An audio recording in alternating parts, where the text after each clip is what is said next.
السلام علیکم ورحمۃ اللہ وبرکاتہ۔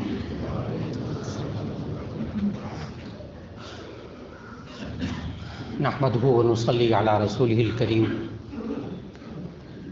اما بعد فاعوذ باللہ من الشیطان الرجیم، بسم اللہ الرحمن الرحیم۔ انما یعمر مساجد اللہ من آمن باللہ والیوم الآخر وأقام الصلاة وآتى الزكاة ولم يخش إلا الله فعسى أولئك أن يكونوا من المهتدين۔ صدق اللہ العظیم۔ اللہ رب العزت نے ہم سب کو دین اسلام کی جو نعمت عطا فرمائی ہے، اس نعمت کو انسان کی زندگی کے 24 گھنٹوں میں نافذ کر دینا، یہ آخری نبی حضرت محمد مصطفیٰ صلی اللہ علیہ وسلم نے ہمیں قیامت تک کے لیے اپنی 24 گھنٹے کی زندگی کو ہم کیسے دین اسلام کے مطابق بنائیں، اپنے گھروں کے ماحول کو کیسے بنائیں، اپنے معاشرے کے ماحول کو کیسے بنائیں، ایک ایک باریک باریک بات نبی صلی اللہ علیہ وسلم نے ہم سب کو سکھا دی ہے، اور وہ رہنمائی قیامت تک آنے والے انسانوں کے لیے کافی ہے۔ نبی صلی اللہ علیہ وسلم نے مدینہ منورہ کی اس ریاست کو قائم کرتے ہوئے کن چیزوں کو اس معاشرے میں سے نکالا اور کن چیزوں کو اس معاشرے کے اندر سجایا، گزشتہ کئی ملاقاتوں سے سلسلہ وار یہ بات چل رہی تھی۔ آج کی نشست میں اس بات کا تذکرہ مقصود ہے کہ نبی صلی اللہ علیہ وسلم نے پوری روئے زمین کو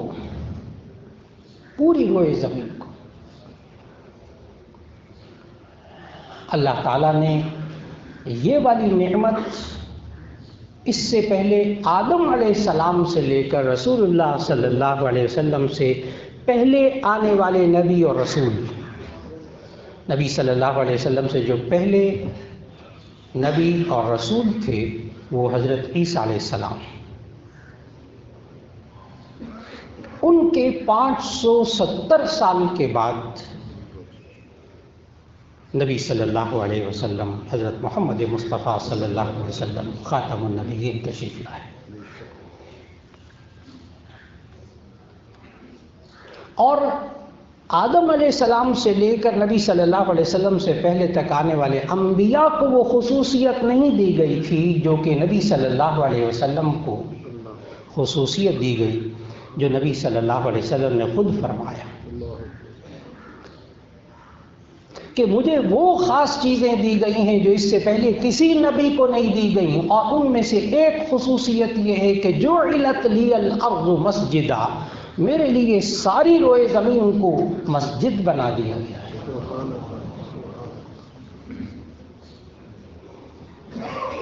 جعلت لی الارض مسجدا،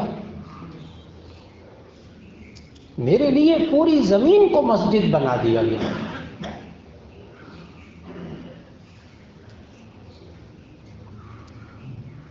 اس سے پہلے کوئی مذہب آسمانی ایسا نہیں رہا کہ جس کو ہر جگہ عبادت کی اجازت ہو، کوئی مذہب اللہ کی طرف سے ایسا نہیں آیا، کسی نبی کو یہ خصوصیت نہیں دی گئی کہ وہ ہر جگہ عبادت کر لے، اللہ کی مخصوص جگہ جا کر عبادت کریں، یا کنیسہ میں جا کر عبادت کریں، یا صومعہ میں جا کر عبادت کریں۔ لیکن نبی صلی اللہ علیہ وسلم کو یہ خصوصیت عطا فرمائی کہ ساری روئے زمین کو نبی صلی اللہ علیہ وسلم کے لیے مسجد بنا دیا اللہ تعالیٰ نے۔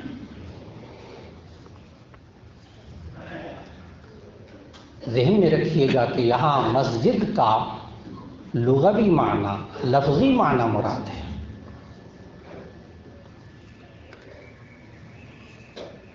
ایک وہ مسجد ہے جس میں آپ نماز پڑھ رہے ہیں، اور ایک باہر کی وہ زمین ہے۔ اس کو سمجھنا ہوگا کہ اس مسجد میں جہاں ہم جمعہ پڑھ رہے ہیں، اس میں اور باقی زمین کے مسجد ہونے میں کیا مطلب ہے، ان دونوں میں کیا فرق ہے۔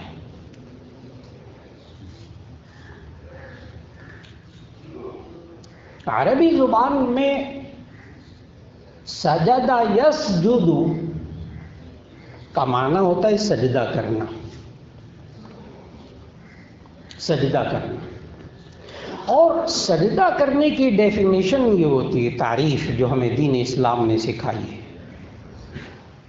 اور آدم علیہ السلام سے لے کر آخری نبی صلی اللہ علیہ وسلم سب کے نزدیک سجدے کی یہی تعریف، یہی ڈیفینیشن رہی۔ یہ اللہ کی طرف سے سکھائی گئی ہے کہ سجدہ کس کو کہتے ہیں۔ وضع الجبہۃ علی الارض، سجدے کی تعریف یہ ہے کہ وضع الجبہۃ علی الارض، یہ اپنی پیشانی کو زمین پر رکھ دیں، اس کو سجدہ کہتے ہیں۔ اور جس جگہ سجدہ کیا جاتا ہے اسے مسجد کہتے ہیں۔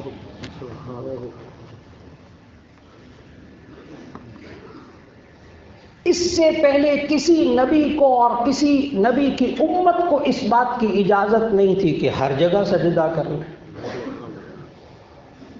جہاں جگہ ملی سجدہ کر لیں۔ یہ صرف اور صرف نبی صلی اللہ علیہ وسلم کو اور ان کے طفیل ہم سب کو نصیب ہوا کہ ہم چاہیں تو گھر میں سجدہ کر لیں، ہم چاہیں تو پارک میں سجدہ کر لیں، ہم چاہیں تو گھاس کے میدان میں سجدہ کر لیں، ہم چاہیں تو ریتلے میدان میں سجدہ کر لیں، صحراؤں میں سجدہ کر لیں۔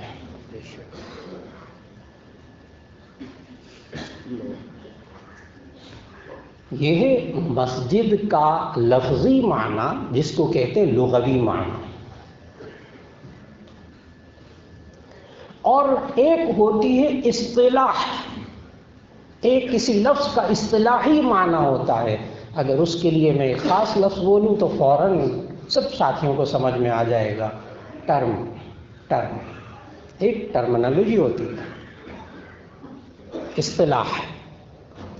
ٹرم کا معنی ہوتا ہے، اصطلاح کا معنی ہوتا ہے، اس کی ڈیفینیشن یہ ہے کہ کسی خاص لفظ سے کسی خاص فن میں کوئی خاص معنی مراد لیا جائے تو اسے اصطلاح کہتے ہیں۔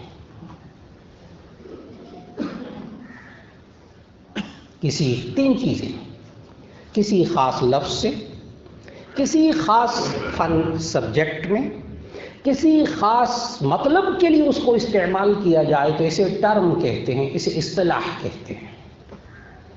یہ اسلام کے اندر بہت زیادہ ہے، قرآن حکیم کے اندر بہت زیادہ ہے، آپ بھی اپنی زندگی میں استعمال کرتے ہیں۔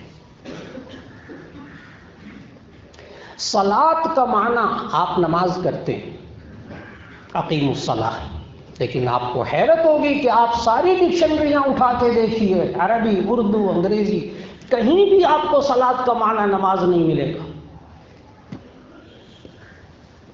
کسی ڈکشنری میں آپ کو صلاۃ کا معنی نماز نہیں ملے گا۔ صلاۃ کے آپ کو 8 معنی ملیں گے لغت کے اندر: دعا کرنا، تعظیم کرنا، متوجہ ہونا، لکڑی کو گرم کر کے موڑنا، تعظیم کرنا۔ نہیں ملے گا تو نماز معنی نہیں ملے گا آپ کو لغت میں، ڈکشنری میں نہیں ملے گا آپ کو صلاۃ کا معنی نماز، اس لیے کہ یہ سب اس کے لغت کے معنی، زبان کے معنی ہیں۔ جب کوئی اہل زبان ایک لفظ کو کسی معنی کے لیے بولتا ہے، کسی مطلب کے لیے بولتا ہے، تو وہ میننگ اس کے لیے کہلاتے ہیں لغوی معنی، لفظی معنی۔ جب اہل زبان کسی لفظ سے کوئی معنی مطلب مراد لیتے ہیں تو اس کو لفظی معنی کہتے ہیں۔ اس لیے بتا رہا ہوں کہ سجدہ اس کو کہتے ہیں کہ پیشانی زمین پر رکھنا، لہذا مسجد جو ہے وہ جعلت لی الارض مسجدا، میرے لیے ساری زمین کو مسجد بنا دیا گیا، سجدہ کرنے کی جگہ بنا دیا گیا، یہ لغوی معنی یہاں مراد ہے۔ اور وہ جگہ جو سجدہ کرنے کے لیے انسان اللہ کے لیے وقف کر دے، پھر اس زمین کو نہ بیچا جا سکے، نہ خریدا جا سکے، نہ تبدیل کیا جا سکے۔ اگر کوئی انسان اللہ کے لیے ایک زمین کے ٹکڑے کو اللہ کے لیے وقف کر دے کہ یہ زمین نہ اب بکے گی، یہ زمین نہ اب خریدی جائے گی، نہ اس زمین کا کوئی انسان مالک ہوگا، اس زمین کا مالک ہوگا تو صرف اللہ ہوگا۔ جب اگر ایسی زمین کے ٹکڑے کو سجدے کے لیے وقف کیا تو اسے کہتے ہیں مسجد، بطور ٹرم کے اصطلاح۔ اس لیے جہاں آپ نماز پڑھ رہے ہیں، جب آپ اس کو مسجد کہیں گے تو وہ ایک اصطلاح ہے اسلام کی، بالکل اسی طرح جیسے صلاۃ کا معنی نماز، اس کا اصطلاحی معنی ہے، وہ ٹرم ہے، ورنہ صلاۃ کا معنی درود شریف بھی ہوتا ہے۔ ان اللہ وملائکتہ یصلون علی النبی یا ایھا الذین آمنوا صلوا علیہ وسلموا تسلیما، وہاں آپ صلاۃ کا معنی درود کرتے ہیں، صلاۃ کا معنی رحمت بھی کرتے ہیں، صلاۃ کا معنی نماز بھی کرتے ہیں۔ تو ایک تو وہ مسجد ہوتی ہے کہ ساری زمین کو مسجد بنا دیا گیا، یعنی آپ زمین میں کہیں سجدہ کرنا چاہیں تو کر سکتے ہیں، یہ صرف نبی صلی اللہ علیہ وسلم اور امت محمدی علیہ السلام کی۔ اور جب اس زمین کو کے حصے کو، اس زمین کے حصے کو، اس زمین کے ٹکڑے کو صرف اللہ کے لیے وقف کر دیا جائے عبادت کے لیے، تو وہ مسجد کہلاتا ہے، وہ اللہ کا گھر کہلاتا ہے۔ پھر آپ اس کو بدل نہیں سکتے، پھر آپ اس کو بیچ نہیں سکتے۔ اور حیرت کی بات ہے کہ وہ زمین پھر آسمان تک، عرش تک مسجد ہوگی، اس کے اوپر آپ کوئی اور چیز نہیں بنا سکتے، وہ مسجد ہوگی۔ نیچے بنا لیں، اگر نیچے دکانیں بنا لی، اوپر آپ جناب مسجد بنا لیں، بنا لیجیے۔ یہ مسجدیں جو تعمیر کرتے ہیں، خاص عبادت گاہیں کہ جس کے اندر اللہ کی عبادت کی جاتی ہے، اللہ تعالیٰ نے ارشاد فرمایا قرآن مجید میں، جو شروع میں آیت تلاوت کی سورہ توبہ کی، انما یعمر مساجد اللہ من آمن باللہ والیوم الآخر، کہ اللہ کی مسجدوں کو وہ تعمیر کرتے ہیں جو اللہ پر ایمان رکھتے ہیں، اور جو اللہ پر ایمان رکھتا ہے، یاد رکھ لیجئے گا کہ وہ امن کا داعی ہوتا ہے۔ یہ مسجدیں امن سکھاتی ہیں۔ جب اللہ نے پہلا گھر بنایا، اللہ نے ہمیں یہ سلیقہ سکھایا کہ جب تم کسی آبادی میں اترو، زمین پر اترو، کسی بے آباد زمین پر اترو، سب سے پہلے وہاں اللہ کا گھر بنانا۔ اللہ نے خود بھی ایسا کیا، آدم علیہ السلام کو اتارا تو سکھایا بیت اللہ تعمیر کرو۔ سب سے پہلا گھر جو اللہ کا تعمیر کیا گیا روئے زمین پر، اللہ تعالیٰ نے سورہ آل عمران میں بتایا 4 پارے میں، ان اول بیت وضع للناس للذی ببکۃ مبارک وہدی للعالمین۔ بکہ مکے کا پرانا نام، جو قرآن مجید میں مکہ کا نام بھی قرآن مجید میں آیا، لیکن یہ بکہ با کا ہا، ان اول بیت وضع للناس للذی ببکۃ مبارک وہدی للعالمین، پہلا گھر جو روئے زمین پر بنایا گیا، اللہ کہہ رہا ہے پہلا گھر جو روئے زمین پر بنایا گیا وہ مکے کے اندر بیت اللہ بنایا گیا۔ پہلے انسان کو اتارا تو اسے سبق دیا اس بات کا کہ سب سے پہلے اللہ کا گھر بنانا ہے۔ نبی صلی اللہ علیہ وسلم نے سنت کو پھر تازہ کیا۔ مکے میں تو اللہ کا گھر موجود تھا، مسجد حرام موجود تھی، خانہ کعبہ کے ارد گرد مسجد موجود تھی۔ جب ہجرت کر کے گئے مسجد قباء میں اترے، قباء کے علاقے میں اترے، مسجد قباء بن گئی، مسجد قباء بن گئی، سب سے پہلے مسجد بنا۔ اس کا ذکر بھی اللہ تعالیٰ نے قرآن مجید میں کیا، لَمَسْجِدٌ أُسِّسَ عَلَى التَّقْوَى مِنْ أَوَّلِ يَوْمٍ أَحَقُّ أَن تَقُومَ فِيهِ، وہ مسجد جو تقوی کی بنیاد پر بنائی گئی۔ سورہ توبہ کی اس آیت میں مسجد قباء کا ذکر ہے۔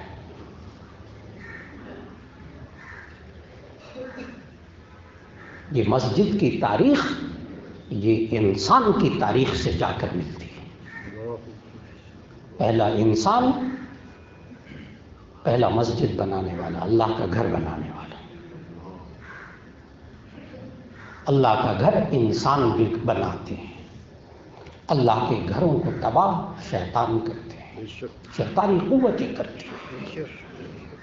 جو رحمان کے بندے ہوتے ہیں وہ رحم کرتے ہیں، جو ایمان والے ہوتے ہیں وہ امن قائم کرتے ہیں، اور جو شیطان کے بندے ہوتے ہیں وہ اللہ کے گھروں کے اندر تباہیاں پھیرتے ہیں، ان کو بے آباد کرتے ہیں۔ چنانچہ مفسرین نے یہاں لکھا کہ ایک مسجد کو تعمیر کرنا، انما یعمر مساجد اللہ من آمن باللہ والیوم الآخر، مساجد کو تعمیر کرنا، ایک ترجمہ تو آپ یہ پڑھیں گے مفسرین کے ہاں، انما یعمر مساجد اللہ، کہ جو مسجدوں کو تعمیر کرتے ہیں۔ اور دوسری تفسیر اور دوسرا ترجمہ آپ بڑے بڑے مفسرین کے ہاں پڑھیں گے، وہ پڑھتے ہیں ماشاءاللہ، انما یعمر مساجد اللہ کا انہوں نے ترجمہ لکھا ہے کہ وہ لوگ کہ جو اللہ پر ایمان رکھتے ہیں وہ مسجدوں کو آباد کرتے ہیں۔ سبحان۔ اب یہاں ای بلاک میں مسجد بن گئی، تعمیر ہو گئی، تعمیر مکمل ہو گئی، ماشاءاللہ انتظامیہ نے ایک ایک چیز پوری کر دی۔ کیا جو باقی حضرات تشریف لائے ہیں یہ انما یعمرو پر اگر عمل کرنا چاہیں تو کیسے کریں گے؟ وہ تو جی مسجد میں کوئی ایک اینٹ لگانے کی بھی اب جگہ نہیں، سارے کام ہو گئے ماشاءاللہ۔ سوال یہ ہے کہ اب اتنے سارے حضرات تشریف لے آئے، اگر ان کے دل میں آج یہ آیت سن کر بات پیدا ہوئی کاش ہم بھی مسجد تعمیر کرتے، ہم بھی انما یعمر مساجد اللہ من آمن باللہ، کہ جو لوگ مسجدوں کو آباد کرتے ہیں۔ حضرت آگے تشریف لے آئیے، آرام سے آگے آتے ہیں، آگے آرام سے آتے ہیں۔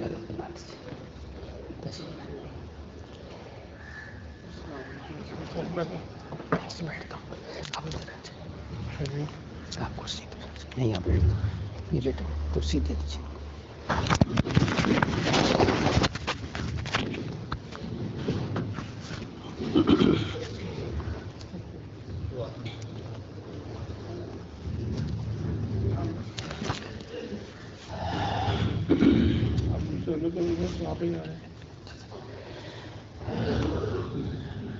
عرض کر رہا تھا کہ اگر آپ کے ذہن میں یہ بات آ جائے کہ انما یعمر مساجد اللہ، وہ لوگ کہ جو مسجدوں کو آباد کرتے ہیں، تو اگر یہاں موجود کسی صاحب کے دل میں یہ بات آ جائے کہ میں بھی آباد کرنا چاہتا ہوں، میں بھی انما یعمر مساجد اللہ میں آنا چاہتا ہوں، تو میرے بھائیوں مجھے بتائیے گا کہ اگر آپ گھر بنائیں،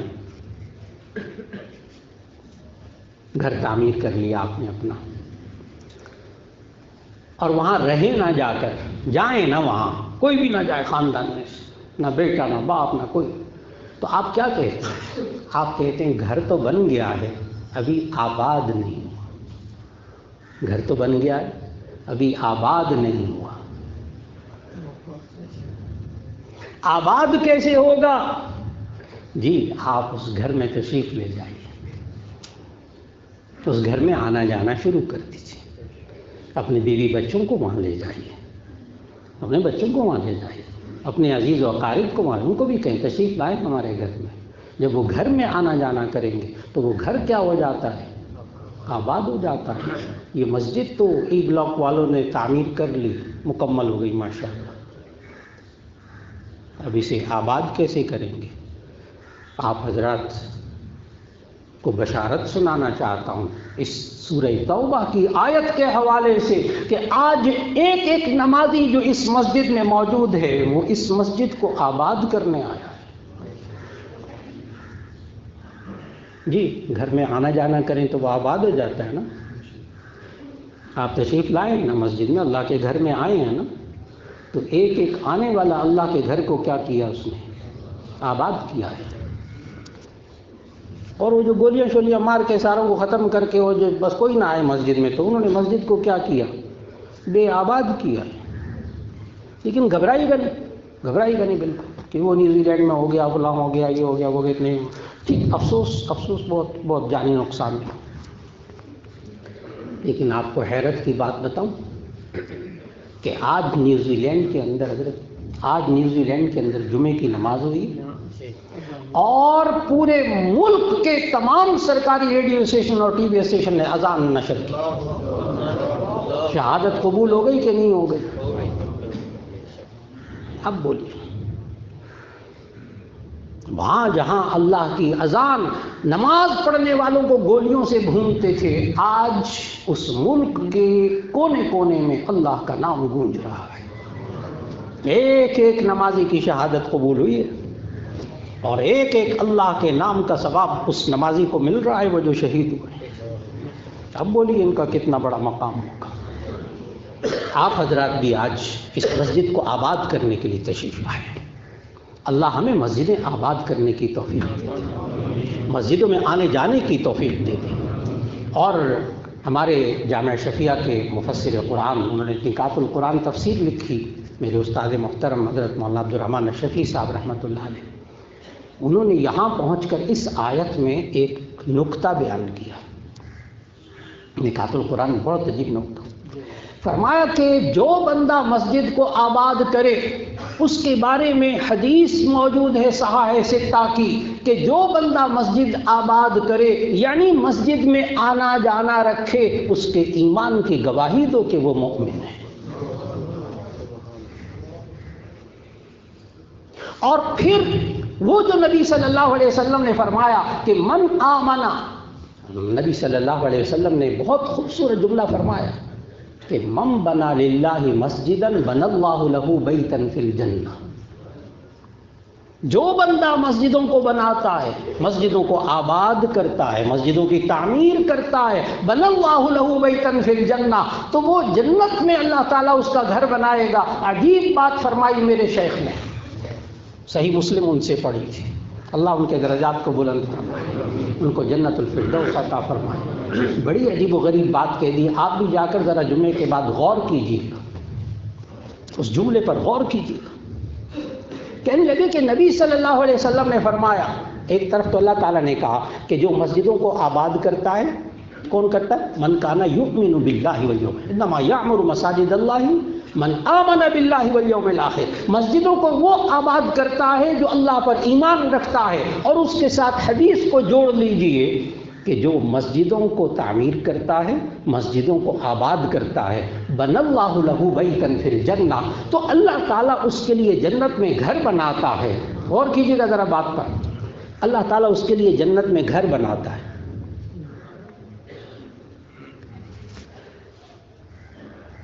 بڑے توجہ کے ساتھ، اللہ تعالیٰ اس بندے کے لیے گھر تو بنا دے جنت میں اور اس بندے کو رکھے جہنم میں، کیا یہ ممکن ہے؟ تو معلوم ہوا جو مسجدوں کو آباد کرتا ہے اللہ اس کا خاتمہ ایمان پر فرماتا ہے۔ جو بندہ مسجدوں کو آباد کرتا ہے، مسجدوں کے ساتھ تعلق رکھتا ہے، آنا جانا رکھتا ہے، مسجد کی خدمت کرتا ہے، اللہ تعالیٰ اس کے لیے جنت میں گھر بنائے گا، یعنی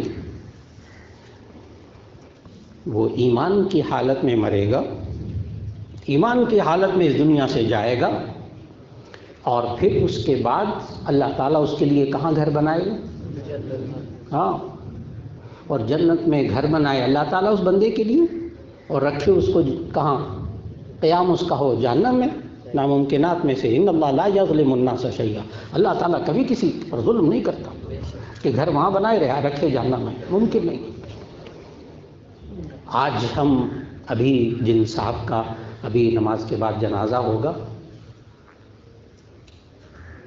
ان کے والد صاحب نے اور خود انہوں نے، جو میت مرحوم والد ان کے بہت عمر رسیدہ بڑے نیک، تو چلیوٹ کے اندر اپنی زمین دی، مسجد بنائی، خوبصورت مسجد۔ میرا بھی جانا ہوا، مولانا ارشد ویسا دامن برکات میں تشریف رکھتے ہیں، ناظم اعلیٰ جامع شفیع یہ بھی تشریف لے گئے، ان کے ہاتھوں سے سنگ بنیاد انہوں نے رکھوایا، والد صاحب نے رکھوایا اپنی نجات کے لیے، اپنے بیٹوں کو بھی ساروں کو شریک کیا، سب بیٹوں نے بھی پیسہ لگایا، باپ نے بھی پیسہ لگایا، کمال کی مسجد بنا دی۔ والد صاحب کی عمر غالباً 80 سال سے زیادہ، 80 سال کے قریب، 80 سال کے قریب والد کی عمر۔ انہوں نے اپنے لیے بنائی تھی، آخرت کے لیے مسجد، بیٹے بھی شریک ہوئے، اور پتہ ہے کیا ہوا ہے؟ بیٹا پہلے روانہ ہو گیا جنت میں، جن کا آج ہم نماز جنازہ پڑھنے لگے نماز کے بعد۔ اللہ رب العزت ہم کو اور ہماری نسلوں کو اس مسجد کو آباد کرنے کی توفیق عطا فرمائے، روئے زمین کی مسجدوں کو آباد کرنے کی توفیق دے دے۔ یاد رکھ لیجیے، اگر آج بھی امت مسلمہ بیدار ہو جائے، لوگ پوچھتے ہیں کیا کریں، وہ نیوزی لینڈ میں ہو گیا، فلاں کریں، فلاں کیا کریں، جی مسجدوں کو آباد کریں، مسجدوں کو آباد کریں۔ جب مسجدوں کو آپ آباد کریں گے، کسی مائی کے لال کی پھر جرت نہیں ہوگی مسلمان کی طرف آنکھ اٹھا کر دیکھنے کی۔